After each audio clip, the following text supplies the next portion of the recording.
কালী পুজো দুর্গাপুজোর পরেই কেন হয়? বন্ধুরা, আমরা সবাই জানি দুর্গাপুজো শেষ হতেই আসে কালী পুজো, কিন্তু কখনো ভেবে দেখেছেন কেন দুর্গাপুজোর পরেই কালী পুজো হয়? আজ আমি আপনাদের সেই গল্পটাই বলবো, মা কালীর জন্মের আসল রহস্য। এক সময় পৃথিবীতে অসুরদের অত্যাচার বেড়ে গিয়েছিল ভীষণভাবে, কেউ তাদের আটকাতে পারছিল না। তখন দেবতারা মা দুর্গার শরণাপন্ন হলেন।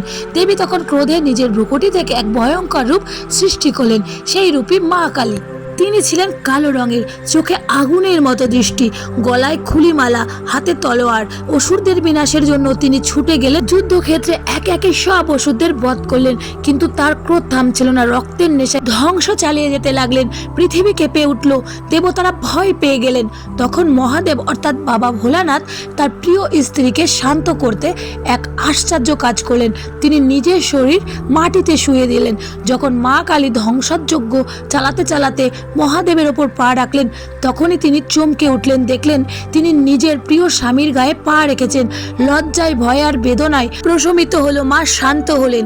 তখনই কালীরূপ থেকে তিনি পরিণত হলেন মা দুর্গার শান্ত রূপ। এই কারণে আমরা দুর্গা পুজোর পরে কালী পুজো করি। দুর্গা পুজো মানে শুভ শক্তির জাগরণ, আর কালী পুজো মানে অশুভ শক্তির বিনাশ। দুর্গা হলেন মা কালীরই শান্ত মমতাময়ী রূপ, আর কালী হলেন সেই দেবী যিনি অন্ধকারে আলো আনেন, অন্যায়ের বিরুদ্ধে যুদ্ধ। আর একটা বিশেষ দিকও আছে, কালী পুজো হয় অমাবস্যা রাতে, যখন চারিদিকে ঘোর অন্ধকার।